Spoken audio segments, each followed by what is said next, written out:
Hello, attorney. Welcome po sa Yes, ating Wednesday serye. Kamusta po? Okay lang. Sir, ano po ang nag-inspire sa inyo na pasukin ang larangan ng real estate at paano nagsimula ang iyong journey bilang isang realtor?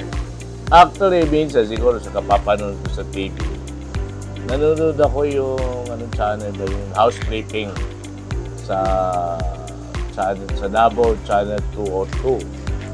So, doon ko nakita ko, sabi ko maganda itong negosyo na ito. Bumibili siya ng bahay na luma, then inaayos niya sa kanya binibenta. So, nagkaroon ako ng idea. Ganun din kasi pagkikita ko at ako'y curious, minsan kung kaya kong gayahin, ginagaya ko. Katulad ng paggawa ko ng cubes. So, naisip ko, okay ko na negosyo. So, I tried it here. Minsan sa Cotabato, then nagtuloy-tuloy na.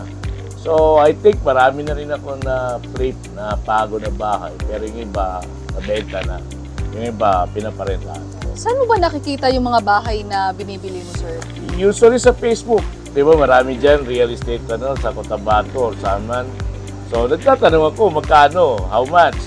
And then, pag nagkakontakan kami ng broker, sabi ko, pwede makita. So, kung makita ko, then, nagustuhan ko, nagbabargain, siyempre, tawad yan, kung kailangan tawaran. So, kung nagkasundo, di go. Ngayon, tanong mo naman, saan ka kumukuha ng pera? So, minsan may pera na, kumbaga pa, nagro-roll mo yung business sa pera.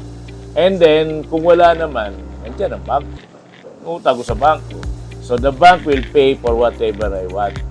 And then, babayaran ko naman yung bangko. Ang maganda niyan, kung halimbawa yung property na rentahan, sobra sa amortization mo yung rental, so yun ang kita mo. Sir, hindi ka ba nahihiya? Kasi ngayon sa Facebook, ang daming mga posting ng bahay, minsan mga hayop. Hindi ka ba mahihiya magtanong, sir, kung Why magkano should I?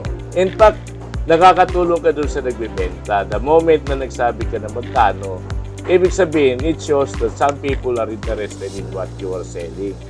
So kung wala magtanong, ibig sabihin na walang relevance yung pinupost mo. Pero kung may nagtanong magkano, at least may interesado na possible buyer. Alright. Sir, bilang isang abogado at realtor, sa tingin niyo po ba ay may advantage kayo sa industriya ng real estate? Paano ito nakakatulong sa inyo? O naman, as a lawyer, alam ko yung mga pasikot-sikot sa transaction. Kumbaga, anong kailangan kong makita? Let's say, namatay may-ari, kailangan na extrajudicial, etc. Ganun yun. So, malaking tulong yung pagiging abogado ko sa realtor, pagiging realtor ko. Sir, may mga chances po ba na nasa scam kayo? Or ano po ang karaniwang pagkakamali kung ikaw ay isang first-time buyer at paano ito maiiwasan? Ang dyan, ang problema mo kung masyado kang aggressive sa pagbili, hindi mo na nakikita yung ibang aspect. Like for instance, location. Location is very important kasi halimbawa, magbibili ka para ibenta. So kung ikaw bibili noon, gusto mo ba yung area, gusto mo ba yung mga kapitbahay mo? Kung gagawin po rent yan, gaano kalayo yan sa commercial area o sa offices. Ganun na naman. So ang sa akin dyan, huwag ka lang masyadong mabilis na, anong tawag yan? Impulsive buyer. Huwag ka masyadong gano'n. So, pag-aralan mo rin yung consequence, yung needs and greeds ng property. Okay. Sir, ngayon pong ikaw ay isang halal na konsehal, paano niyo po nakikitang makakatulong ang iyong kaalaman sa real estate sa iyong tungkulin sa gobyerno, lalo na sa usaping pabahay o urban planning? In fact, sa totoo lang, na isang dahilan kung ba't ako na engganyo rin sa real estate. Kasi nung konsehal pa ako nung panahon, 2007, nakita ko yung pangailangan ng tao sa pabahay, sa housing or lupa. So, nakita ko rin na pwede palang gawin yun na bumili ng property at subdivide. No, pwede ka. Kasi meron din akong subdivision na binibenta. So, yun yung nagpamulat sa mata ko. Na kumbaga pa sa pagtulong ko sa tao, nagkaroon din ako ng aral that I could use for business. Alright. Sir, sa mga darating na taon, Ano po ang inyong plano sa larangan ng real estate? Balak niyo po bang palawakin ito? Magturo sa mga baguhang realtor o magtayo ng mga bagong proyekto? Of course, palawakin yung business. So, hanggat kaya ko, bibili at bibili. Magbibenta na magbibenta o magpaparent. Ang real estate kasi, in fact, sa buong mundo, ang mga may yaman na negosyo, usually nakakla sa real estate. Diba? So, kumbaga pa, why won't you pursue it? So, ang gagawin ko, tuloy-tuloy pa rin yan. At in fact, baka mas palawakin pa yung idea ng real estate, like subdivision. Pwede yun. Sa mga nakapanood po sa atin, sir, ano po yung, para sa inyo po, para makakatulong sa mga baguhang mga realtor, para sa inyo, ano ang tatlong na pinaka-importanting bagay na dapat tignan para masabing maganda ang isang property bilang isang investment? Well, unang-una yung legitimacy ng property. Sino ba may-ari na yan? Buhay ba may-ari? Patay ba? Or what? Sino ba nagbibenta?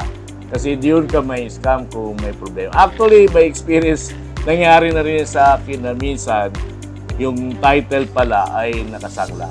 Akala ko dahil may CCTV, nandyan na yung title. So, yun. Pangalawa, yung makita mo mismo yung property. Ma-assess mo kung ano bang pagkagawa niyan. Concrete ba yan or light material. So, yun. And then, of course, yung mga kapitbahay, wala bang issue dyan. Kasi mahirap din na minsan may bad history pala yung bahay na yan. So, yung mga ganung bagay. Basic lang naman yan. Sir, para po sa mga OFW na gustong mag-invest ng lupa o bahay dito sa Pilipinas, anong practical tips ang maibibigay niyo po para makaiwas sa scam at makabili ng tama? Ayun, unang-una, siyempre, yung legitimacy ng bibili nyo. I mean, how legit is that property? Kompleto bang documents yan? Baka mamaya hindi pa yan separated ang title. Baka mamaya yung mga may-ari nag-aaway o hindi pa magkakasundo magkapatid. So, kailangan unang-unang tingnan mo yung papeles. Ano ba yung titulo niyan? Legitimate ba yung title? And then, punta ka ng Register of Deeds para malaman mo. Kuha ka ng CCB kung nandyan pa ba yung titulo nila. Okay ba yung titulo ng property na yan? Yun yung pinaka-basic. And then, gaano ba ang presyo niyan? Tingnan mo rin ang fair market value sa area. Baka masyadong mura, there's something wrong. Baka naman sobrang mahal. So, disadvantage sa'yo. Yung basic na mga bagay na kailangan lang. Mensahe natin, sir, sa mga gustong pasukin ang ganitong larangan ng negosyo. Magandang negosyo ang real estate. In fact, sabi ko sa mga empleyado ko sa bar, kung hindi nyo alam saan nilalagay yung pera niyo, bibilhin mo na ng real property. Kasi ang real property, yung lupa, hindi ba yung magdi-devaluate. Kasi ang prinsipyo ko lang, dumarami ang tao, hindi lumalaki ang mundo.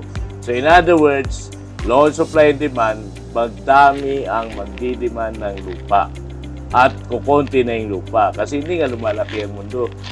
Dumarami yung tao. Yes. Alright. Sir, marami pong salamat sa oras na binigay niyo po. Mabuhay po kayo. Thank you.